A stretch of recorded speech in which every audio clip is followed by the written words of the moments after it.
Alicia Cody sings the national anthem.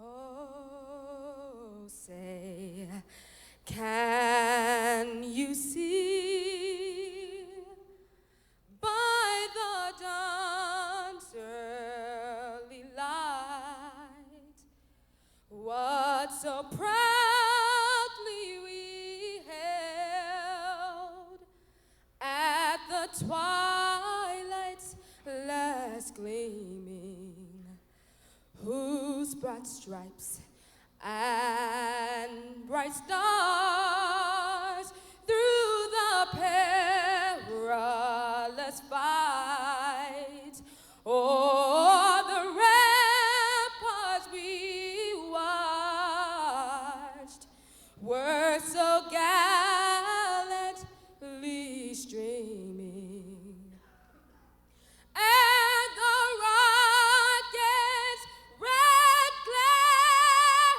the bombs bursting in air, gave proof through the night that our flag was still there. Oh, say does that star-spangled banner yet wave o'er the land of the free and the home of the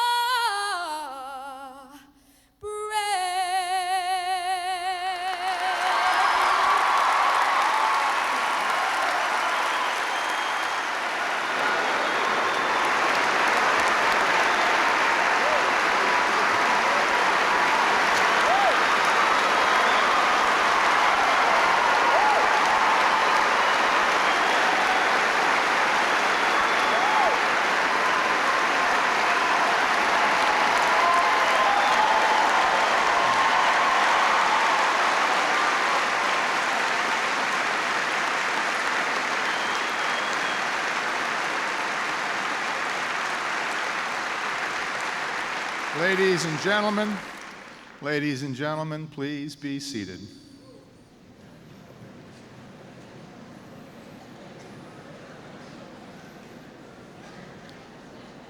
It's a great pleasure, ladies and gentlemen, to welcome each one of you to the campus of Xavier University. A very special welcome to you, President Clinton. You honor Xavier by your presence today. I believe that you've had 3 or 4 meetings with the Pope. It is only fitting that you come to Xavier University next.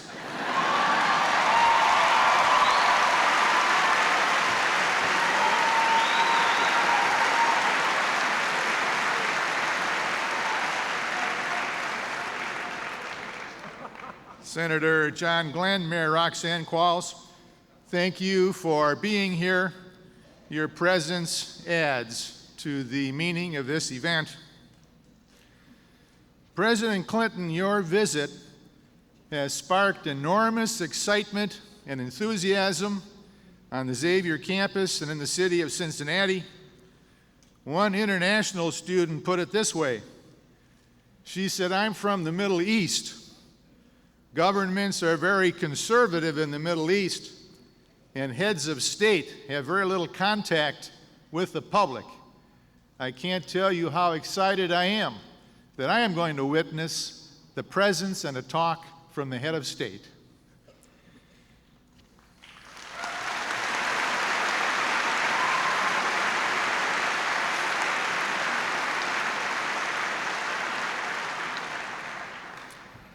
Your visit has focused our attention on the many political and social issues confronting our society. Not all of our students and faculty agree with you on every issue, Mr. President. They don't agree with me on every issue either. But the mission of the university is to prepare people to take their places in our rapidly changing global society, to prepare people intellectually, morally, and spiritually, that they leave here with a commitment to work for the betterment of society. This preparation can only take place if the university is dedicated to open and civil discussion on the major issues facing the welfare of our nation.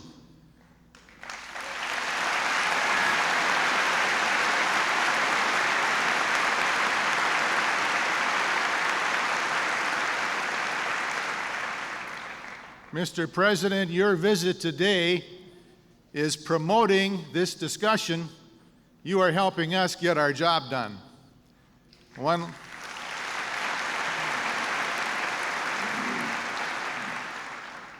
Lastly, I'd like to thank you for your strong support of higher education, including private higher education, in our free society.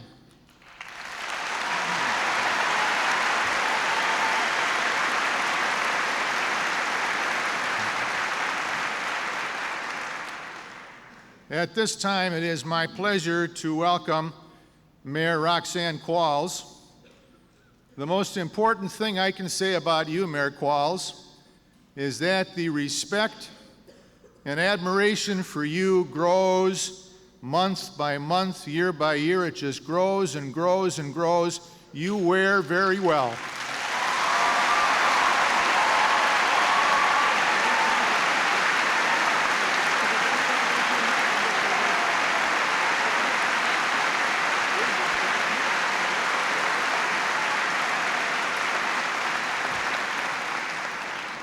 I think that applause is your welcome, your first welcome, and a thank you for making Cincinnati a vital center in the Ohio, Indiana, Kentucky region.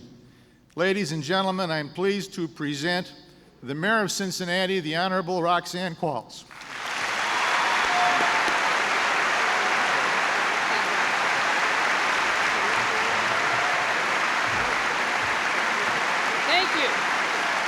Thank you very much. Thank you. Thank you. Thank you. Thank you. Thank you very much. Thank you. Father Hoff, Senator Glenn, Mr. President, on behalf of the city of Cincinnati, on behalf of this entire community, it is an honor and a privilege to welcome the President of the United States, Bill Clinton, to our community and to our city, and we should give him a Cincinnati welcome.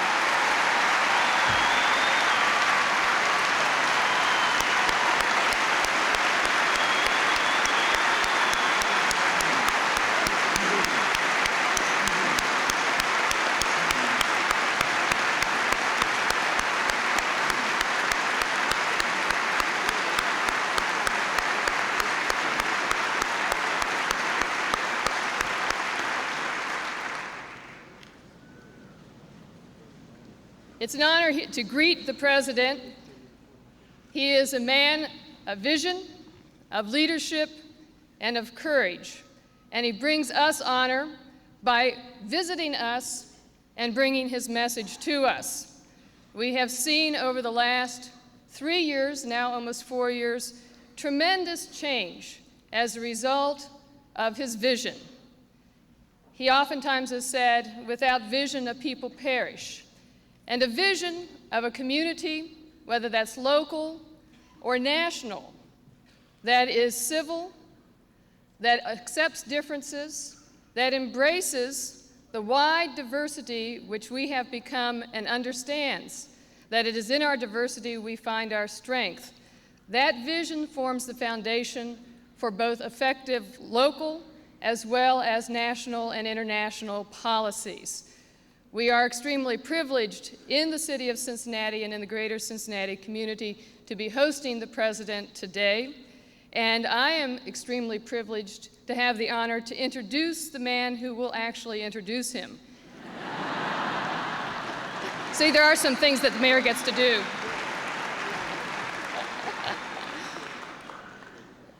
The man I'm going to introduce needs no introduction. Senator Glenn is from Ohio, and we as Ohioans are truly privileged to have amongst us a man who unequivocally is a hero in his own age.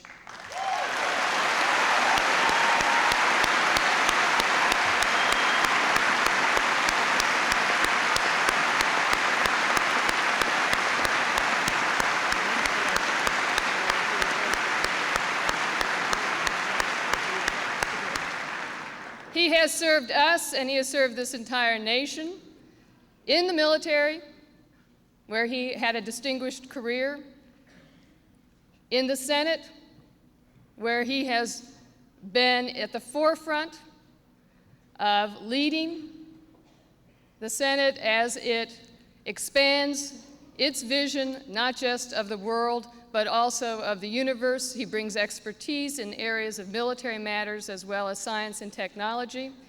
And he has, since 1974, when he was first elected to the Senate, always remembered his roots and always come back to Ohio. Ladies and gentlemen, please give Senator Glenn a warm Cincinnati welcome.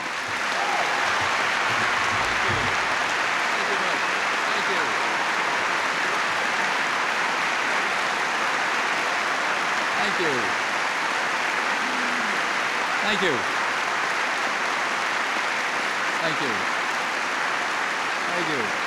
Thank you. Thank you very much, Mayor Qualls, and thank you, ladies and gentlemen, thank you all very much. It is a great honor for me to be here today, to be back in Cincinnati, and to be able to introduce the President. Just a couple of short remarks before I introduce the President, and they're apropos, I think, of what he and I both want the message to be here today. You know, I was present in the House chamber during the last State of the Union message.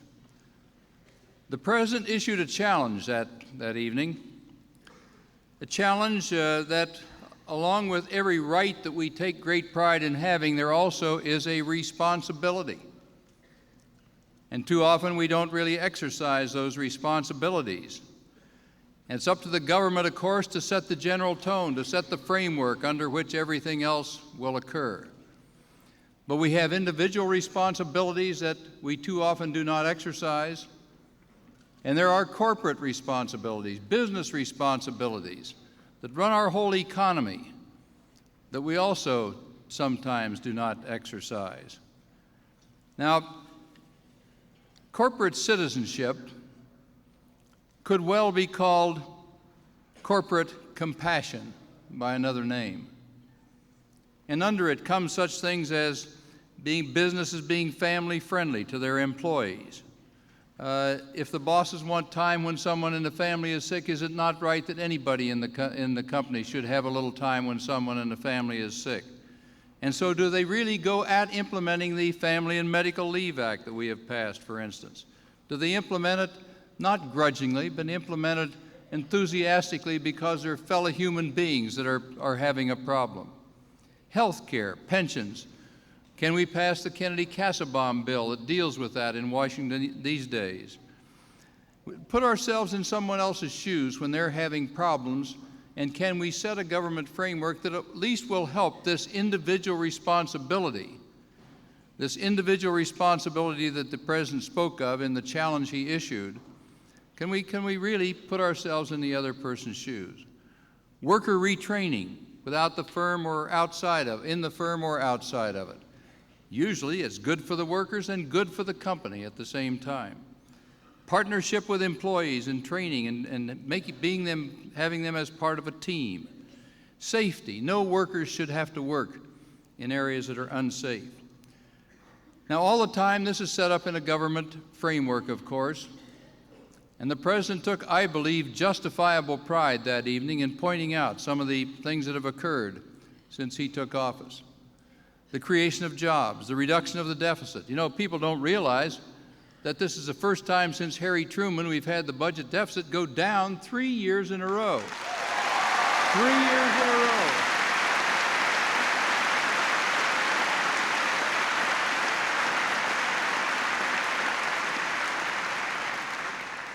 Washington Post yesterday had a front page article, Budget Fight Masks Big Drop in Deficit, subheadline, 4-year decline in U.S. red ink, cuts borrowing, enhances growth.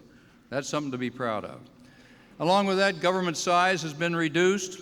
We've fought crime, preserved the environment, provided more for student loans. That's an important one.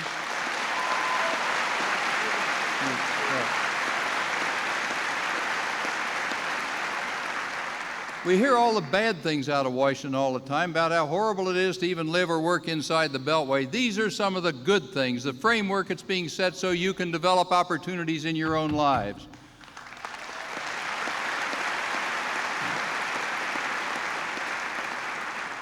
In summary, I guess our future is together. We go forward, whether you're students, whether you're in business, whether you're in government, whether you're the president, whether you're a senator, whatever we do, we go forward as a nation, one nation, under God, indivisible, with liberty and justice for all, liberty of opportunity, liberty that the government can set as opportunity for every single person to basically develop. And that's what this president's been working for, and that's why I'm very, very proud to be working as part of his team in the United States Senate. I think what he challenged that night, the challenge to not only set our framework in government right to provide those opportunities, but to challenge every single individual to shape up to their potential, to shape up to their responsibilities to others, is a very powerful message. And on the corporate level, the business level, not to operate as separate entities of bosses and employees, but to operate as Americans working together. That's a vision that I think is a very powerful vision for the future, and I'm very, very proud and honored to be here and present to you the President of the United States, President Bill Clinton.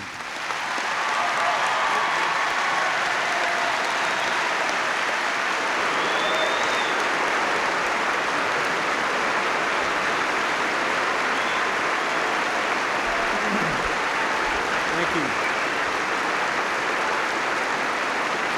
Thank you very much. Thank you. Thank you. Thank you. Thank you. Thank you very much. Thank you. Thank you. Thank you very much. Thank you. Thank you. Thank you very much. Thank you so much. Thank you for the wonderful welcome. Thank you, Mayor Qualls, for the kind things you said, for making me feel so welcome here, for your outstanding leadership for Cincinnati, and congratulations on the recent success of your education and your stadium referendum. That was a very impressive thing. Thank you.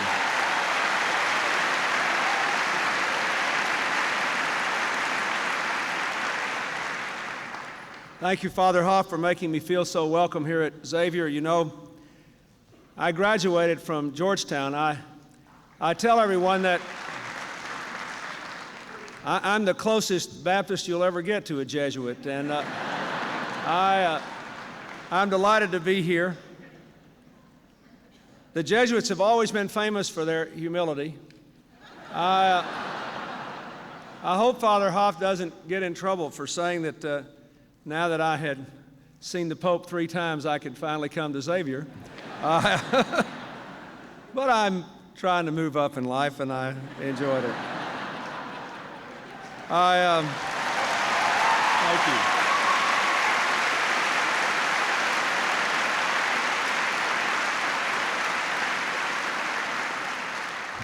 I want to say a warm word of thanks to my good friend, Senator John Glenn. Hillary and I admire John and his wonderful wife, Annie, so much. I want all of you to know that one of the most challenging jobs we've had in Washington in the last 3 years is to figure out how to downsize the government without undermining the quality of service we're giving to the American people. We now have the smallest federal government in 30 years.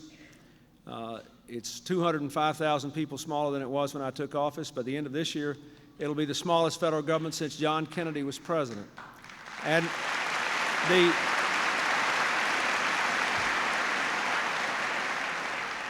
but if you want to do that in ways that first are humane to the employees involved, that, do the maximum amount through early retirement or give the employees time to find other jobs and generous severance packages, and don't hurt public services, it takes a really careful strategy. And the leadership of John Glenn from his committee and telling us how to do this and helping us do it was absolutely essential, and the whole country is in his debt for that and for many other things. And I wanted to say that in front of his constituents today so that you could know he deserves a lion's share of the credit for what we did.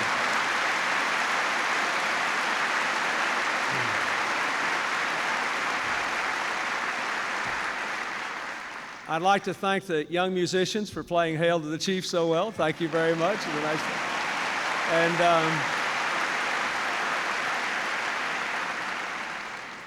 I'd also like to say that Felicia Cody can sing for me anytime. I thought she was great. She was absolutely terrific. Thank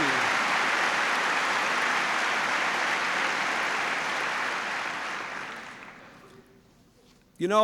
I love coming to Cincinnati today because Cincinnati really disproves something that Mark Twain said about you a long time ago. You remember what Mark Twain said about Cincinnati? The world would end, I'd come to Cincinnati because everything happens here 10 years later. That's not true. Cincinnati is ahead of the times in many ways. I saw it today in looking at the remarkable work that you're doing with the communications between the school systems here and the universities and the business community, trying to help every young person succeed. I saw it in the votes that were cast in the referendum. I see it in the growth of the phenomenal businesses you have here. I see it in your successful obsession with basketball. I see it in many ways.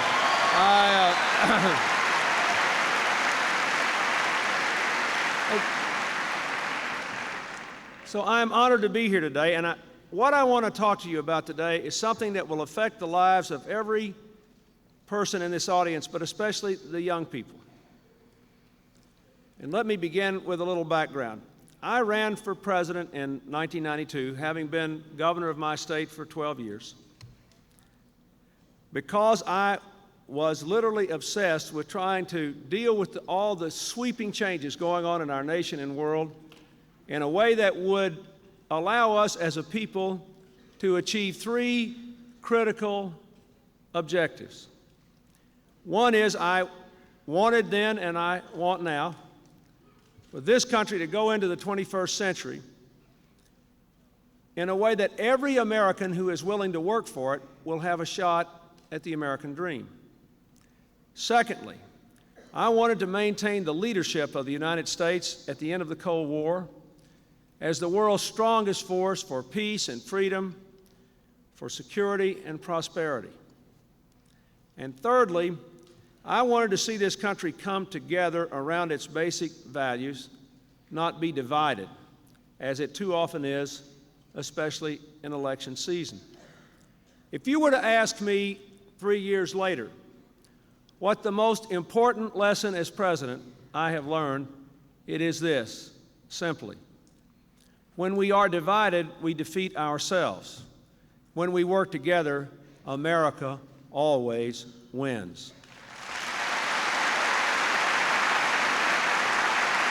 Now,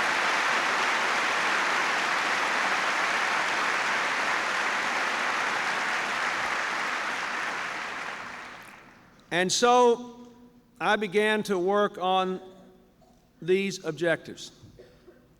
I believed that we needed a new economic policy. I believed we needed a new social policy that emphasized personal responsibility as well as giving people the opportunity to escape the problems before them. I believed that we needed a new, aggressive, sharply focused policy in the world that got America more fair trade agreements and reduce the threats of not only nuclear war, but terrorism and the spread of weapons of mass destruction. And I thought we had to dramatically change the role of government to make it smaller and less bureaucratic and less burdensome, but still very strong and effective in working with the private sector to create an environment in which individual citizens and families and businesses and schools and community groups could make the most of their own lives by working together. Now, 3 years later, you see the incredibly impressive dimensions of the time in which we are living, including some things that seem to be paradoxical. And so let me describe this time as I see it to explain why I've come here to talk about this issue of not only our responsibility in government, but businesses' responsibility to make a better future for the United States and for the working people of America. Consider just the last 3 years.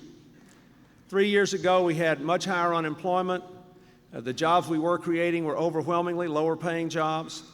The deficit was more than twice as big as it is now. Well, after 3 years, the good news is that the deficit is half of what it was 3 years ago, that our economy has produced over 8.4 million jobs, that in 1995, most of those jobs actually paid above average wages, not below, those new jobs. We've had 3 years in a row of record new formations of small businesses. Our trade is at an all-time high with other countries. Interest rates have been low for home mortgages, so home ownership's at a 15-year high. That is the good news, and that is good news. But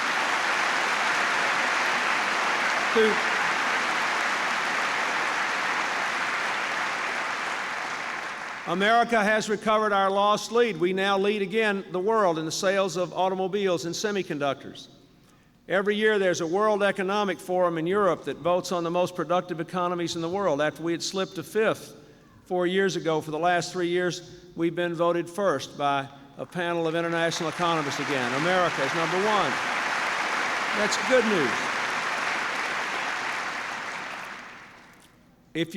If you look at where we are with our social problems, the crime rate is lower, the welfare rolls are lower, the food stamp rolls are lower, the poverty rate is lower, the teen pregnancy rate has dropped.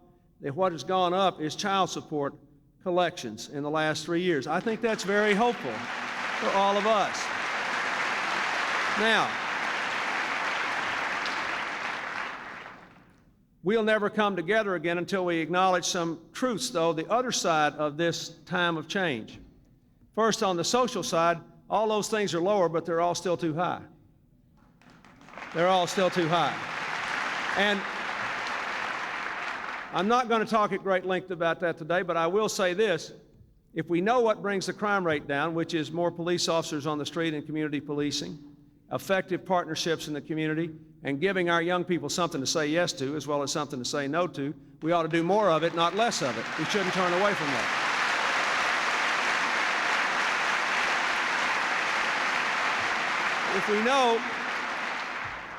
If we know now, because I have given the states and localities more freedom to experiment in the area of welfare in 3 years than occurred in the past 12 years combined, even though the Congress has still not passed welfare reform legislation that is both tough on work and good for children, almost 3/4 of the people on welfare in America today are under welfare reform experiments because our executive branch has just told the states to have at it.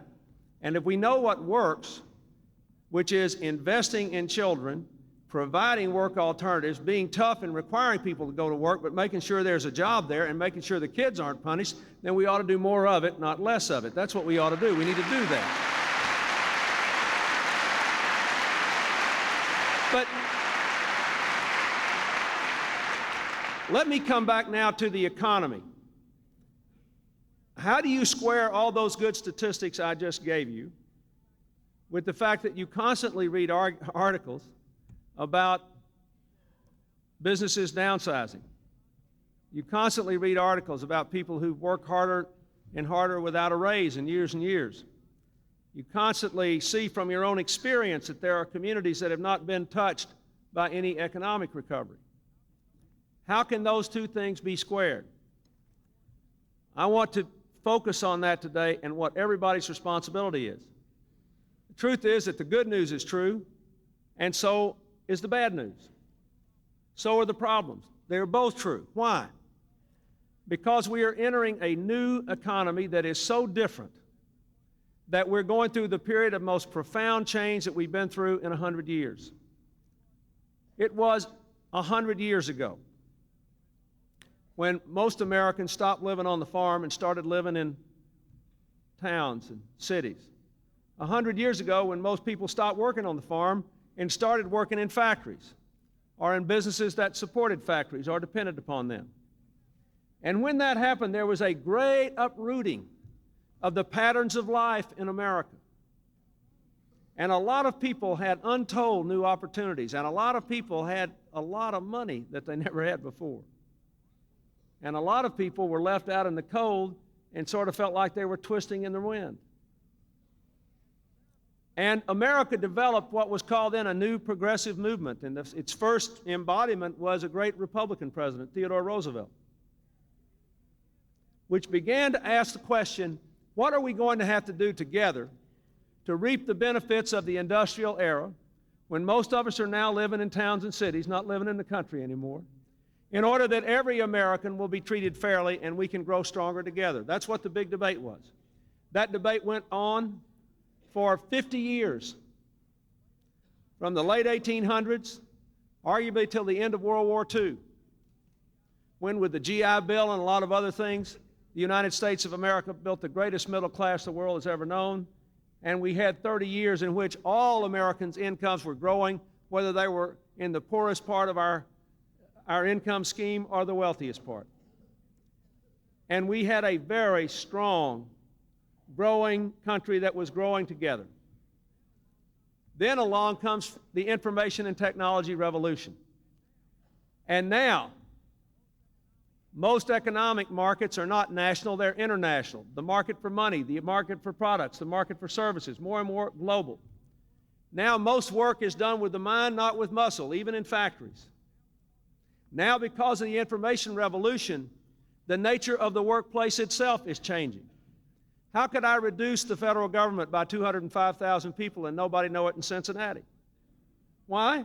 Because of the digital chip. Because fewer people can do more work that is related to information gathering and dissemination. It is the most sweeping change in 100 years. Bill Gates, the great computer genius who founded Microsoft, says that the digital chip is the most significant change in communications in 500 years since Gutenberg printed the first Bible in Europe. And that explains how you can have all this basically good news and still hear these gripping stories of people who are caught in the crosswinds of change. And there are basically three groups of Americans who are caught in those crosswinds. Number one, there are people who live in isolated inner city neighborhoods and isolated rural neighborhoods who have felt no economic recovery because they don't have new jobs there. It's hard to get the investment in.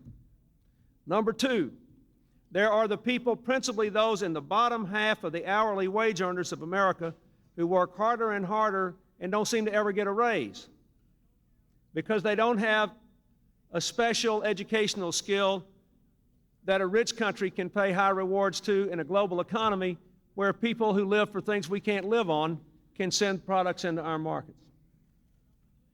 And number three, there are these people who've worked all their lives for big companies that are now being downsized, either because they have to survive, or because if they do it, they can make more money because they don't need as many people, especially in middle management anymore.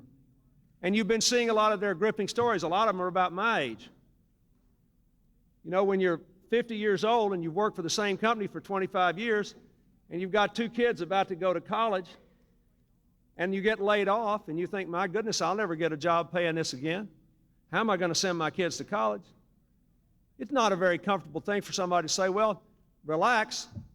The president just signed the telecommunications bill, and it's going to create 3 million jobs in the next few years. Go to work for Sprint or MCI. And you say, but I'd have to go 500 miles away, and I got this home mortgage, and I got these two kids that are just about to get out of high school, and what am I supposed to do? So the good news is true, folks, and it's important. The United States has created 8.4 million jobs in the last 3 years and 1 month, and during that time, the people in the other big 6 economies of the world have created a net zero. Three of the countries have created a few thousand jobs. 3 of the countries have lost a few thousand jobs. They netted out zero. So the big 7 economies of the world have created 8.4 million jobs in the last 3 years, all of them in America. I wouldn't give that up for anything in the world. That's nothing to sneeze at. That's something we should want.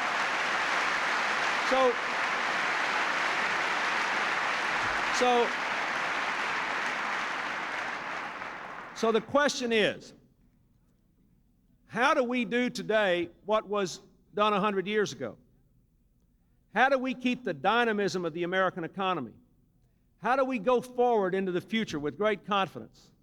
How do we do it together in a way that enables us to achieve our objectives? Every American willing to work for it has a shot at the American dream. We have stronger families and better childhoods for all of our people. How are we going to do that? That is what I want to talk about today. Yes, the government has certain responsibilities. I've described some of the things we have already done. There are other things that we should do in government. We ought to finish the work of balancing the budget to get interest rates down even further in a way that will enable us to invest and grow our economy.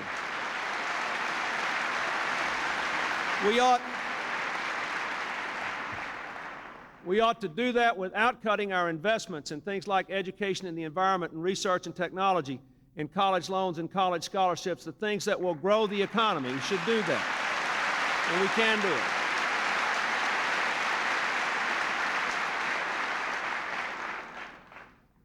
We ought to pass some tax relief for average families, and I think the most important tax benefit we could give America at a time when education is critical to income and to future is to give every American family a deduction of up to $10,000 a year for the cost of college education. I believe that. Now,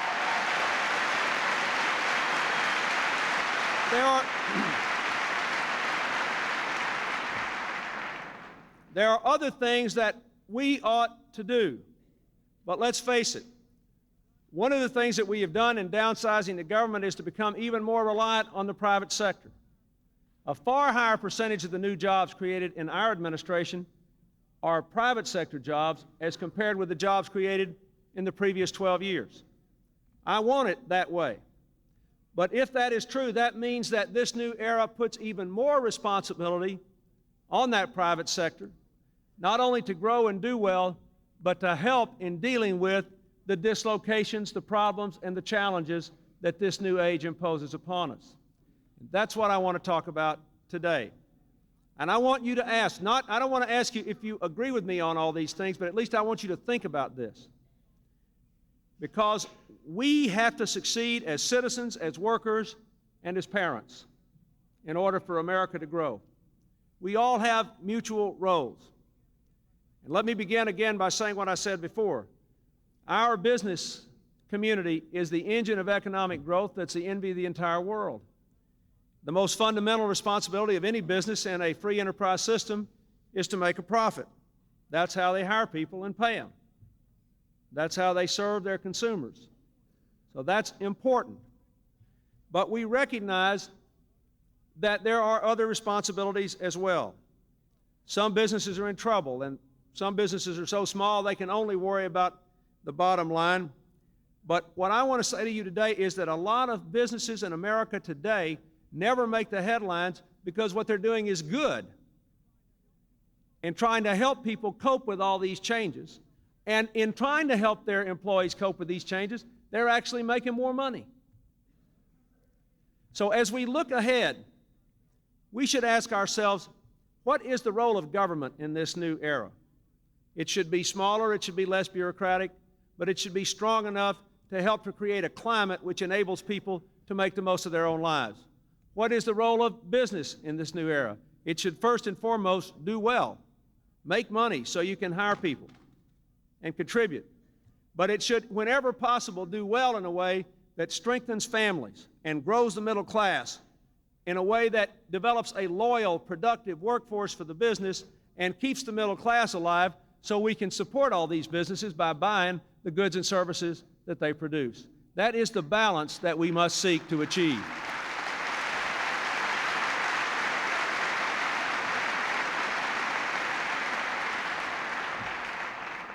It is also true that none of us exist in a vacuum. And business leaders would be the first to say that they are not motivated solely by economic considerations. I just talked about the work here done in Cincinnati in trying to develop the capacities of our young people here. And John Pepper of Procter & Gamble was there. They've invested a lot of money in this. I don't know if it helps their bottom line in the short run, but in the long run, it's the morally right thing to do. I think will turn out to be good for the company by building a community that's positive to live in. The other day, I was with 3 grocery store chains who announced that they were going to give up all their vending machines for cigarettes because they couldn't enforce the law that says it's illegal for young people under the age of 18 to smoke, and they didn't want to be a part of it, so they were just going to give up the income. They're just going to give it up. Now, so I think it's important to recognize that there are a lot of incredibly good things going on in the private sector today. And that's what I want to talk to you about, because the people of this country are our most important asset.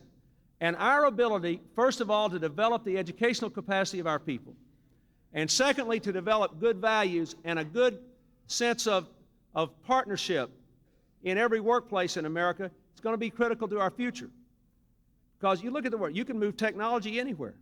You can now move information anywhere. You can move money anywhere in the flash of an eye. What we have that is special, what do you have that's special in Cincinnati, are what's been done here already and the people who live here. That's what's special. That's the key to the future. So while I believe that the government has a responsibility to create a framework in which the economy can grow, and the government has a responsibility to help people who fall between the cracks in this new era, the private sector also has some challenges facing it, and many companies are meeting those challenges. Let me just mention 5. 1 or 2 were mentioned by Senator Glenn. First and most important, we have to encourage companies to be more family friendly, because most parents work. Most parents work. And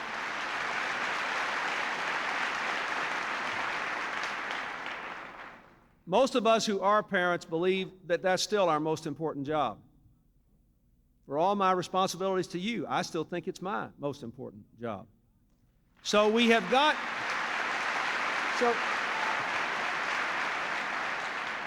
so we have got to work for a country where people can succeed at home and at work. Let's take Procter & Gamble. I'll talk about their policy. When a P&G employee gives birth to a child, she gets a year of maternity leave, then eligible for up to 5 years of reduced work hours to have more time to care for the child.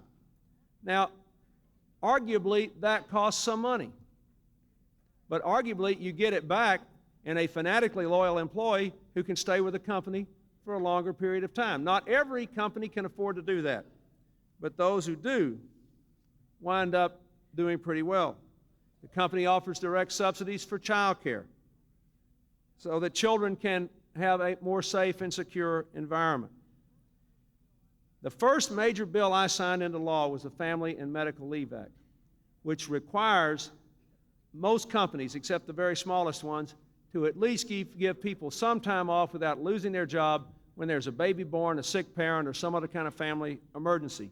I think that that is a very important principle. If we want to succeed in a world where most parents have to work, then the workplace has to be more family friendly. And the government and all the rest of us should do whatever we can to give the incentives and the encouragement to the business sector to make those workplaces family friendly.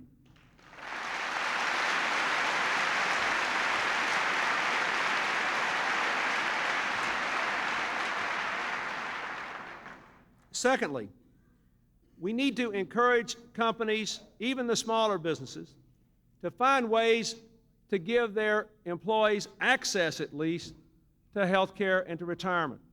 You know,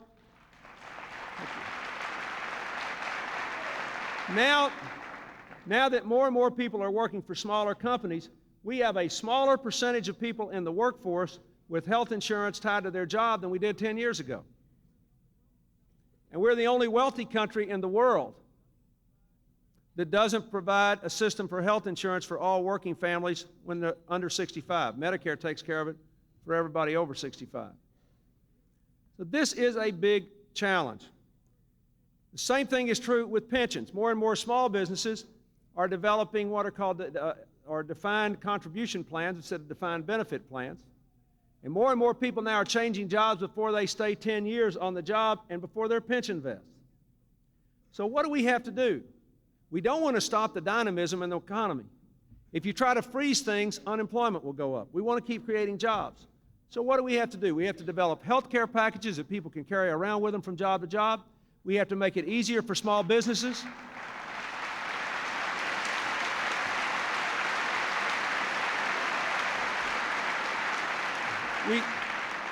We have to make it easier for small businesses to take out pension plans for the owners and the employees.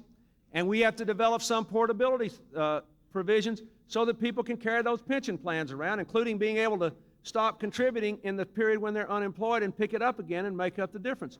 We've got to do some things like that if we want people to do well over the long run.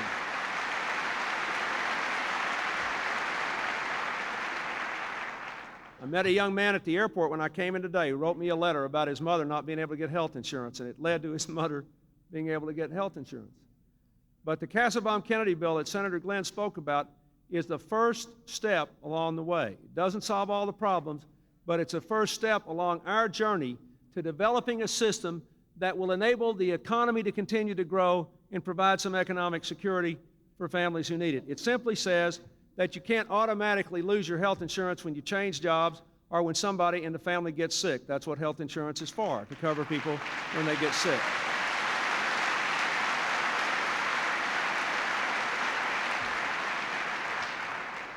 We also need to make it easier for small businesses to buy into insurance pools that are large so they can buy insurance more cheaply. But we also need to encourage and laud and lift up companies that provide these kind of benefits. The Starbucks Coffee is a big chain now in America, but it hasn't always been a big chain. But they provide health insurance for their employees, quite unusual in that kind of business. And why do they do it? Well, they think it's the right thing to do. But they also conducted an analysis of why there was so much turnover in that line of work. And one reason was all these young people who work for them said, well, we can't get any health insurance. We'd stay a year and go do something else. So they discovered that it cost them $1,500 to train a new employee, which meant if they bought health insurance for their workforce, most of whom are young, healthy, and single, and they stayed 3 years instead of 1 year, they'd make up all the money and still some. So sometimes it's possible to do right and do well, and we should encourage that.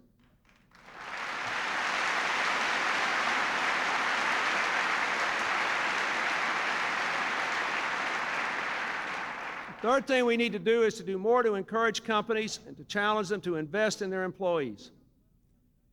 I got a letter the other day from a man who's head of a big high-tech company who said the single most significant challenge facing the American people today in the area of education is re-educating the existing workforce. It's the only way to get incomes up.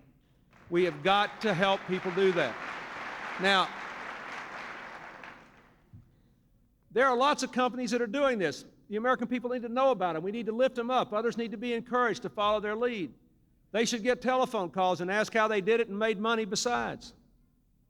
You take one of my favorites, Harley Davidson, because they brought motorcycles back to America.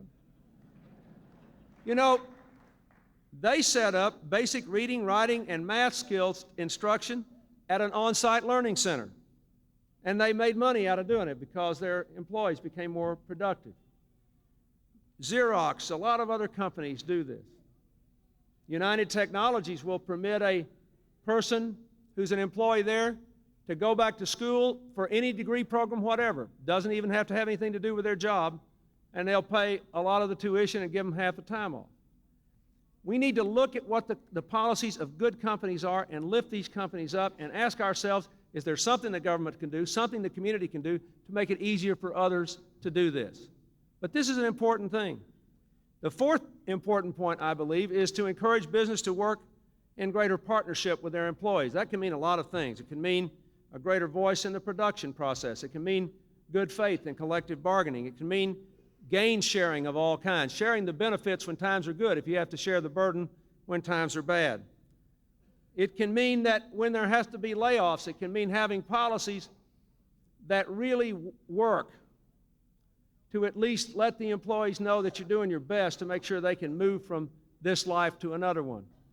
I was at an interesting company in California a couple of weeks ago, Harman International, where they make a lot of speakers, electronic speakers for sound systems for automobiles and offices and homes and everything else. And there's great fluctuation in their orders. But to try to keep their workforce whole and loyal, they set up a whole new business called OLE, Offline Enterprises, and they used all their scrap materials to let their employees design products having nothing to do with their main line of work and then sell them.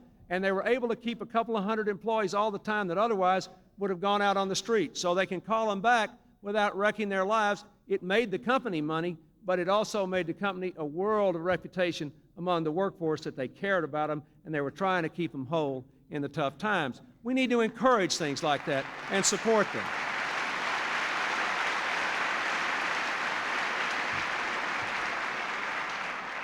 If you look at what Synergy here in Cincinnati did, they had to trim their workforce by 10%, and they did it by the beginning of this year without laying off a single solitary soul.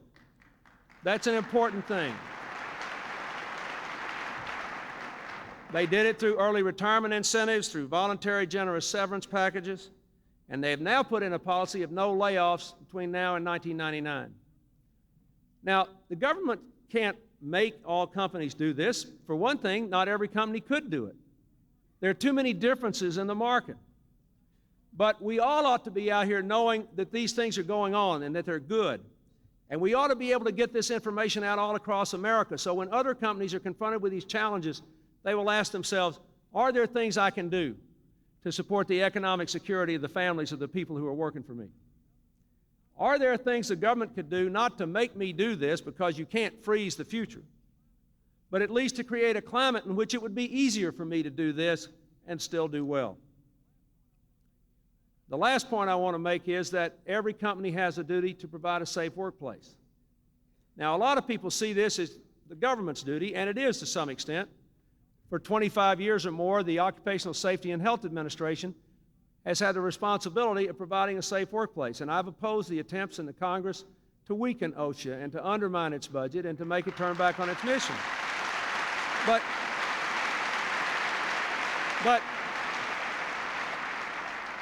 fundamentally, what you want is for a value of every company to be a safe and healthy workplace. You take Motorola.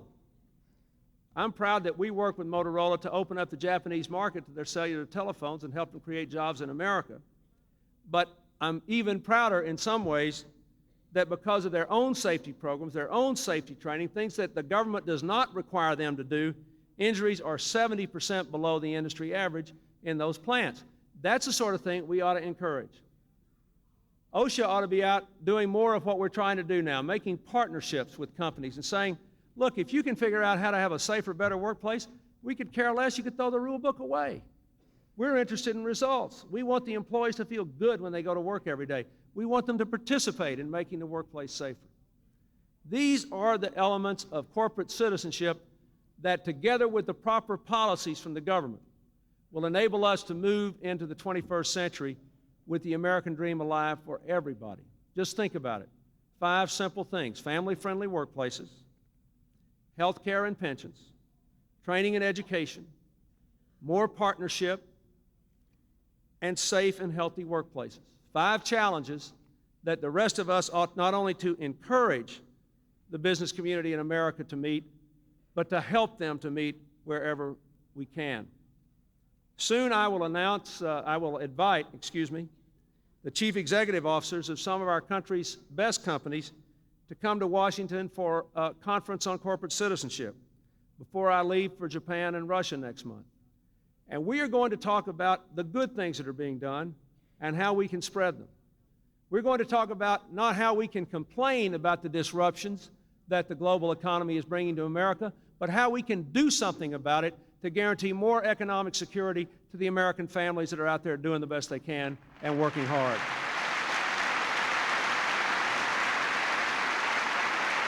And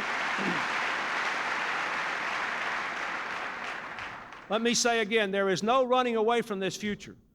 We don't have to run away. This country can compete and win and maintain its standard of living and enhance it. And that is the only way we can maintain our standard of living and enhance it.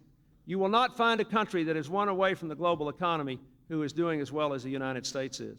We can't run away. And we cannot do anything that will try to freeze the dynamism of the economy.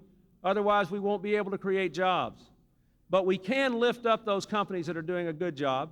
We can ask ourselves relentlessly what sort of government policies in Washington, in Columbus, or in Cincinnati can help companies to do better. And we can continue to work together to create a climate in which every single workplace will want to be identified with these 5 characteristics. I'll say again, we have got to do this together. The thing that works in the world we're living in is working together. And when America works together, we always win. Thank you, and God bless you.